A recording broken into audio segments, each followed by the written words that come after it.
Hello, and welcome to another episode of the Breachside Broadcast, home of the finest voxcasting either side of the breach. On today's episode, we have the conclusion of Extra Extra, the story of Nellie Cochran and Fiona Gage.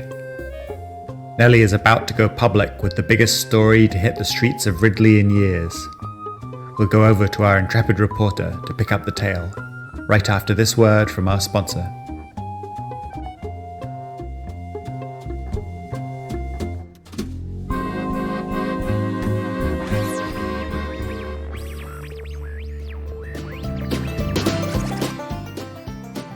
This episode of the Breachside Broadcast is brought to you by the Malifaux Tatler, home of the finest reporting in all Malifaux.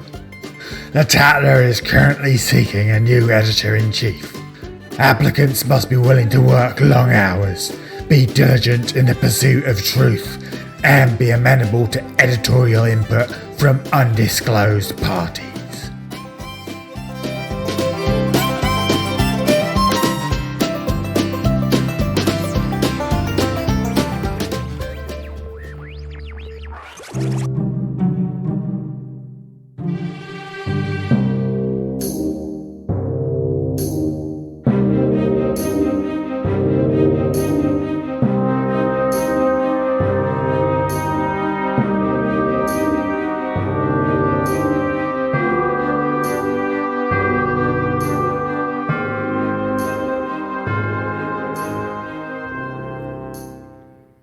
The morning paper had gone smashing, stupendous, fabulous. No one had actually bought it, but that was not a statement against the quality of the work that had gone into each and every story. The paper displayed a meticulous attention to wording and detail that really framed the Ridley record in its best light. She had renamed the paper that morning. Regulator had an authoritative quality, but Record was much more concrete. The meticulous detail in the record set it apart from other poor quality, if better selling papers. They were full of drivel, each and every one of them. More than a few had turned down stories, well-researched and documented stories, from Nellie herself, often for reasons that made no sense whatsoever. She knew she had a real story for the noon extra, one that could change the paper forever. Then the office would be more than just her, the animated printing press, and a clerk's daughter who helped occasionally in exchange for learning how to type. Nellie poked a broken desk with her foot. The room was a converted school, and the desks had come with the building. The clerk's daughter, whose name Nellie kept meaning to learn, had been shocked. It didn't matter, though. The story was everything. The last of her money was being turned from reams of paper and barrels of ink into pages. The printing press spat them out fast. It was a thing of beauty to watch. Stacks and stacks of newspapers piled up, headline bright and bold. Fiona Gage, the woman who would not be kept from work. It was a great title. Amazing. Maybe a bit wordy. It was probably too late. Hey, She snapped her fingers at the clerk's daughter, who looked up. What do you think of the title? Oh, it's really fine. Fine, yes, fine. She smiled in her usual polite way. It was things like that smile that kept Nellie from caring about the girl's name. Right. Of course, I mean. Are you going to have time to help me hand these still warm from the press paper heralds of truth out to the awaiting public? Nellie could see them now, crowded around the papers, jockeying to read her words, fighting each other for it. She'd printed as many as she could afford, and it wouldn't be enough. She hoped. Oh, maybe. I mean, there's this salon that's happening at noon. I've been helping you all morning, so I was... maybe. It's supposed to be a real good one. Then there's a show later. You know, you could come if you wanted. A friend of mine is a dancer, so I get in for free. You should hear the stories about... Nellie had stopped listening the moment the insipid girl had made it clear she wasn't going to help. So that left just Nellie. She needed to reach as many people as possible. She'd need to figure out where the most traffic would be. The train station, perhaps. Or maybe the... So I'll be back tomorrow? Not too... well, you did suggest there might be some pay, eventually. The typing is all well and good, but... Ask me about that tomorrow. Nellie watched the papers pile up out of the press, higher and higher. Some of the stacks were nearly half as tall as she was. Yes, but still, you said... Tomorrow. Go and see your play or whatever ridiculous nonsense you plan to attend. I have important work to do. I can't just mince about. That was harsher than she intended. Nellie hoped it hadn't been taken too badly. When the girl left, the door slammed behind her, dashing those hopes. Oh well. She'd either be back or she wouldn't. And the Ridley record would either succeed or... She couldn't even think about that. The press rumbled and shimmied, making a high-pitched steam-like whistle. It was done. Or at least it was out of paper and ink, and she had no more to feed it. So it was done. She rubbed her hands together and grabbed the yarn.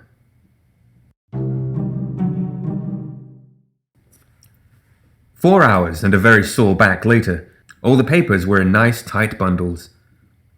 She had them stacked on top of the printing press. It had legs and could walk, so why shouldn't it help? She'd have it carry the bundles around and she'd sell them like hotcakes. It'd be slow at first, but word would spread. She did one last check to make sure she had all of the bundles, and then patted the side of the printing press so it would follow her over to the door. She opened the door to leave. In the doorway were thugs. Hoodlums. Huh, she said, and promptly shut the door again. She locked it and took a step back. The door and much of the frame creaked once, twice. On the third hit, the door splintered. On the fourth, the frame gave way entirely. Gents! Nellie clasped her hands together and smiled the brightest of smiles. How can I be of service? We're here to burn this building. The papers, the printing press, and you. The man in charge was large. He had a red vest and a handlebar moustache, and he barely fit through the broken doorframe. He pushed in. Flanking on either side were other men. He began splashing foul-smelling kerosene around them in every direction. I couldn't maybe... No. The man's tone wasn't mean, just definite. The gun he pulled from his trousers was a single-shot hand cannon, with bullets large enough that there'd be little left of Nellie's head once it was done. Behind him, more men came in. Each one seemed to know what he was doing, splashing kerosene in all the most flammable places.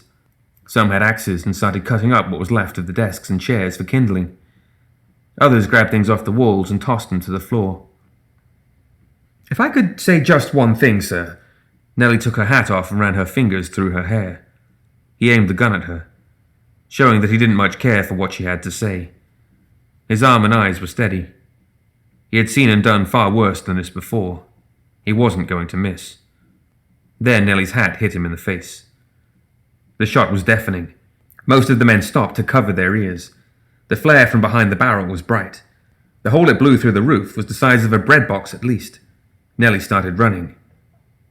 And then she stopped. Come on, you stupid thing, run! She slapped the press and was off again, it with her. The man loaded another round, with the oiled practice of someone who did very little else in his spare time. He took aim.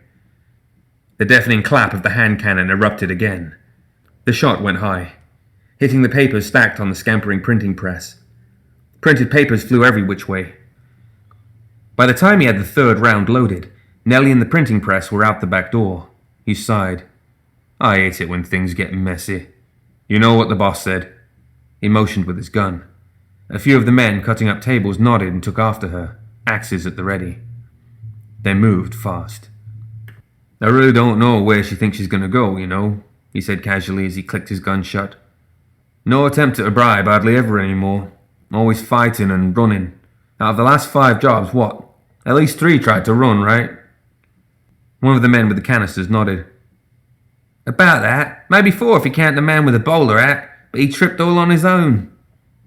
Laughter rippled through the men as they worked. The sound of thumps and smacks could be heard from outside. They didn't pay it much attention. Especially a tiny thing like that. Little legs. How far does she think she's going to get? I want to know who she thinks she's fooling with that hat. Too bad, really. Bit of a dress-up, she'd probably be half decent, said the canister goon. She's mouthy. You know the type. Thinks with her mouth, never her head. Smart people don't get visited by the likes of us. He tapped his head with the loaded gun.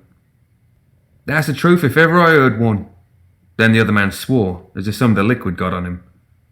"Ah, hold up, don't light nothing yet." Again. Every time. Every single time, yeah. The back door splintered. It only took one blow. What had once been a person, misshapen, broken, with bone and sinew stuck this way and that, flew through them. Then she came in through the broken doors, her pickaxe in one hand. In the other she held aloft the body of the second man who'd gone after Nellie. The red glow from her mechanical eye was near blinding. Fiona Gage dropped the lifeless body to the floor. They all froze, even the leader with his killer's eyes. They couldn't match a soulstone's glow. Fiona let out a roar. The man with the handlebar mustache raised his gun, and Fiona's pickaxe came down. Just as the gun flared, so did her eye. As the axe broke through the wood of the floor, stone erupted up between them in a pillar of rock. The massive bullet barely chipped it as it ricocheted off. He snapped the gun open, popped the spent round free, and scrambled to reload it. Fiona roared again. He snapped the gun closed, brought it up, and his severed arm hit the man he'd been talking to before. The swing of Fiona's pickaxe was wide and devastatingly powerful. To their credit, the men did not scatter as their leader screamed and fell to the floor, his life bleeding out of him. They stopped what they were doing. Canisters were dropped and axes were hefted. They formed a practiced semicircle surrounding the tall woman and approached her cautiously, giving her the respect she had earned. She was clearly dangerous. She even seemed to have a touch of magic about her. However, there were a lot of them, and it was clear they had the advantage. That's when it began to rain. The sky was clear, and more importantly, they were indoors. Droplets of liquid landed among the men. They stopped to glance up, understandably confused. Fiona did the same, though she found herself dry and untouched by the strange precipitation. Nellie stood on the roof, standing at the edge of the skylight. In her hand swung a now empty canister. She tossed it down, and as it bounced, they could see the word kerosene printed on the side. "Gents!" Her voice was loud and clear, the exact kind of voice that sold papers. With a dramatic flourish, she pulled something along her leg and held it up. "This one's hot off the presses." The match flared bright in her fingers. It was a single point of light as it tumbled down into the room. Most of the men ran, panicked, to the front door, where they had started spreading their own oil. There was a crackle as the fire engulfed them. A few others, those who'd been paying attention to where the oil was, ran towards the back, where Fiona waited. Metal shattered bone as she sent them flying back to meet their friends. Nellie watched as the men burned. It was horrible. Panic and terror, flailing. One burning man who didn't yet realize he was dead came at Fiona, and she put her axe through his still flaming skull. Nellie tried not to feel chills when, after kicking the flaming skull from the pickaxe, Fiona casually hefted the axe up to her shoulder, turned, and strode from the room. There was no doubt about it. Fiona was going to sell papers. The lady had a special quality to her. Fiona's arrival had been a stroke of luck. She'd come by to ask Nellie if she needed any help with the extra edition. Boy, had she ever. Nellie would need to find a new office for her paper. The press had survived, so that was fine. For now, though, she just had to sell, sell, sell. She had a story worth telling, and the world was begging to hear it. A few hours later, Nellie sat with Fiona on the stacks of unsold papers. "We sure sold a lot of them," Fiona said with a bit of awe in her voice. "Must have been 50 or so." "Closer to 36. Exactly 36. Only 36 papers. All those people reading about me." Fiona was wistful. She looked off at nothing in particular. Nellie couldn't help but smile. "Yeah, all those people are reading about you. You're a hero, you know. Even if you don't believe it. Even if you don't think the whole mine thing was heroic. I wouldn't be alive if it wasn't for you. I'm sorry, by the way." Fiona looked over at her. "For what?" "Oh, you know. Just maybe not thinking about you as highly as I should have at first, Nellie offered. It's okay, Fiona shrugged. I did the same thing about you. But people aren't just one thing, so it's okay. She stood up. Nellie grinned, wide and honest. You're just brimming with sagacity. I should be going. If the guardsman coming by about the fire needs to talk to me, you know where to find me. Sure do. Farewell, Fiona Gage. Nellie waved farewell, even though the tall woman didn't look back. Nellie waved until she was out of sight, because she didn't have much else to do except wait for some Ridley representative to come and talk to her about the fire and the bodies and whatnot. How was she going to explain all of it? Hopefully really well. When she looked back at the printing press, the unsold papers felt like they'd grown in size, dwarfing her. Where was she going to get the money for more ink and paper? And a new typewriter that wasn't melted? A money clip full of scrip hit the ground in front of her. That could do nicely, she thought. For all your unsold editions, and at least 1,000 of a second printing. She looked up. The collar of the man's coat was raised high, and the brim of his hat was down low over his eyes, but she thought she caught a hint of a guild uniform behind the collar. 1,000? Her gaze went back to the clip. Yes. The guild would like to distribute your story to the people of Malifaux, especially the miners. They should understand the plight they are facing, especially given what is coming. Nellie nodded dumbly. The guild would be very interested in any future stories you might have about this particular issue, and perhaps a few other issues that the guild feels could use some extra attention, he added. Nellie picked up the money clip and started counting the scrip in her hand. She could do so much good with it. She could...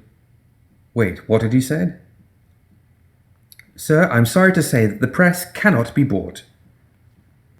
If that's the case, then I'll have to tell your friend just who hired that first group of thugs that ambushed you last night. Nellie did not say anything for a very long time. She instead just weighed the scrip in her hand. She thought about what Fiona was like when she was mad. She remembered that glowing eye. The press has, from time to time, required patronage, though. He gave a slow nod. Anything you need, the guild will provide. Typewriters? Yes. A secretary? Yes. A building with an office with one of those frosted glass doors with my name written in gold lettering. Nellie Cochran, just like that. She painted the letters out with her fingers.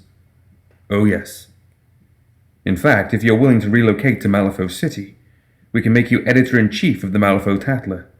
You will be free to direct the offices as you please. And this is because my writing is so good and cuts to the quick, the marrow, the very bones of the story. Because I have a voice that the people need to hear. Absolutely. Nellie nodded and swallowed hard. It would be good. She'd be doing good. Oh, one other thing, the man added. We have the utmost respect for your abilities as a reporter. We assume you will discover, if you have not already, that the explosion that injured Miss Gage was caused by guild agents. We were simply trying to close the mine for reasons that are our own, and no one was meant to be hurt, but... He shrugged. This information should not make the papers. Nellie swallowed again. She felt sick. Sick in every way she could feel sick. She started slowly. Look. Another money clip, as large as the first, hit the ground. The frosted glass read Nellie Cochran, and underneath that, Editor-in-Chief. All these people work for you. Fiona was a bit taken aback. The hustle and bustle of the office was real. Conversations, papers shuffling, pens scratching. People rushed about with a passion. They work for the paper. They work for the truth, crafting it with their words as they see it, and they believe it. Well, the reporters anyways. Some of them do other things, like set type or make up schedules. Nellie answered nonchalantly, as if this was all commonplace and not something that 2 weeks ago was not only a fantasy, but pretty much her highest ambition. "And this is all because the guild liked your story about me," Fiona said, mystified. "Liked it? They loved it! And the next one too. That one is about the 2 times you saved my life from those Union toughs. You gave them a good thrashing. Want to see my office? Come on." Nellie bounced into the room. "Patricia, if anyone comes by, tell them I'm in a meeting." "No one is going to come back." The girl at the small desk in front of Nellie's office rolled her eyes as the door shut. "My name isn't Patricia," she grumbled under her breath. "Look at this! See this?" She pointed at the nameplate at the front of the desk. "And this thing?" She gestured at her new green lamp. "And I have shelves!" She waved at the shelves. And it's all thanks to you." "Me? I didn't write it." Fiona looked around the office in awe. "No, but you lived it. I'm just the stenographer. You're the thing that matters. They talk about you everywhere." Nellie moved as if to punch at Fiona's shoulder, then remembered that she didn't like to be touched, and just sort of punched the air instead. "That explains a few things. Couldn't buy my own drinks yesterday. Couldn't get left alone." She didn't sound too upset. "The guild bought up all of the papers. And then some. They want lots more, too. They want me to be their lead publicist, writing guild news for the whole city. Can you believe it?" Nellie sat down in her chair, which swiveled, and she used that to its full ability. "That doesn't sound right," Fiona said. Nellie stopped the spinning. "What do you mean?" "Publicist. Isn't it called something else?" "Oh, no. I can't think of any other term I'd use." "You sure?" Nellie nodded with absolute certainty. "I'm sure." "Well, if you don't know the word, it must not exist." The awkwardness that exists between any 2 people with nothing in common settled into the silence. Fiona broke it first. "Well, should be going. Glad everything worked out so well. Thanks for paying my way for the train out here, but I got to work in Ridley." Nellie spoke up before Fiona had even reached the doorknob. "You know, Fee, I've already made enemies. Those that would dare attempt to silence the press. I'm probably going to make a lot more. Are you interested in a job?" Nellie knew in a well-written story, Fiona would say something telling. She'd say, "Oh, you'd want me? Really?" Or something else that would show her vulnerability and fears at her injury and mental state, the blossoming of an unlikely friendship. All Fiona said was, "Yeah." It was just as good.